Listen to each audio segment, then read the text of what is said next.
通过茶道向世界介绍日本独特的瓦比萨比美学。皆さんこんにちは，我是 Ann， 欢迎来到 Ann 的茶道生活。1月，新年伊始，为了纪念新一年的到来，茶道世界会举行名为哈兹嘎玛的茶事。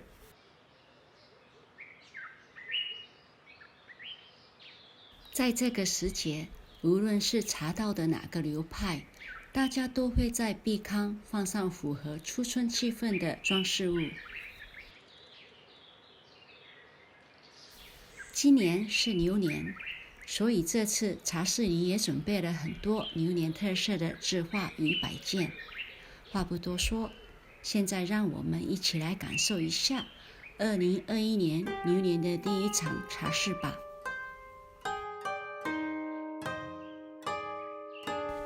正式进入茶室前，客人们都要先到另外一间屋子里喝一杯温水，整理自己的着装。这个房间在日语里叫做ヨリツキマチアイ。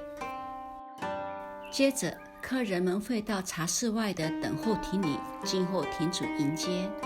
等候亭日语叫做外越掛待合。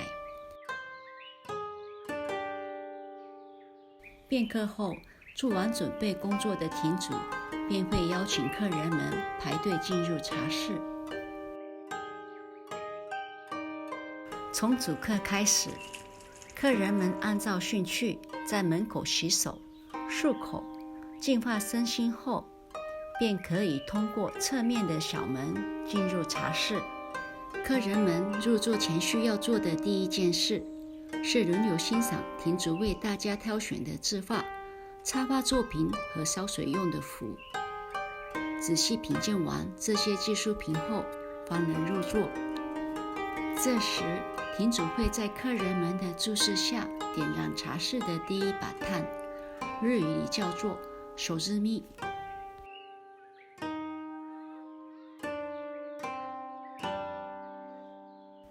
品尝茶之前，亭主会先提供一套怀石料理。日本怀石料理就是由茶道发展而来。因为还处于疫情期间，所以这次怀石料理陈列成了便当，但精致程度依旧不减。用同一个杯子互相敬酒的环节也省略了。在日语，这个步骤也叫做千鳥の杯。享用完美食后，就该品尝第一道，也是最重要的一道点心。这道点心在日语里被称为 omogashi， 是为了让客人们更好品尝浓长相存的铺垫。点心吃完，客人们需要再次回到茶室外的等候亭。等客人们走完一遍和最开始相似的流程一次入座后，大家期待已久的品茶环节便正式开始了。原本茶室中，一个茶碗会轮流给3到5位客人使用，现在也由于疫情改成了1人1碗。第一碗茶也叫做口一加，茶如其名，味道非常浓，一般只提供1碗。这次茶室1碗浓茶一下去后，我们的政客便向亭主要求泡1碗味道相对淡一些的五斯茶。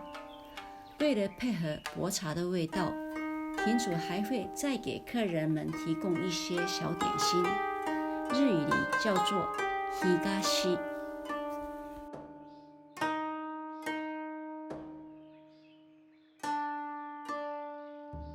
相比起浓茶，冲泡薄茶的环节会比较轻松一些。这次茶室里，亭主的弟子们也能给客人泡了茶，薄茶喝几杯都可以。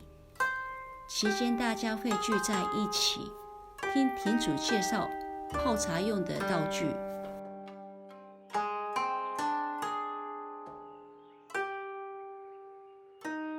这次为庆祝新年，亭主还特意为大家准备了品尝后的头上游戏，日语里叫做头身 Q。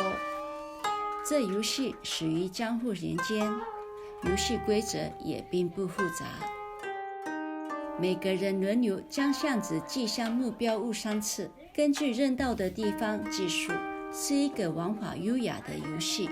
每位客人都会根据自己的得分拿到亭主准备的相应的小奖品，从精心准备的茶室与美食，到亲手冲泡的好茶，再到最后的有趣小游戏，亭主也是这样通过茶室中的种种细节，向客人们传达自己的好客之情。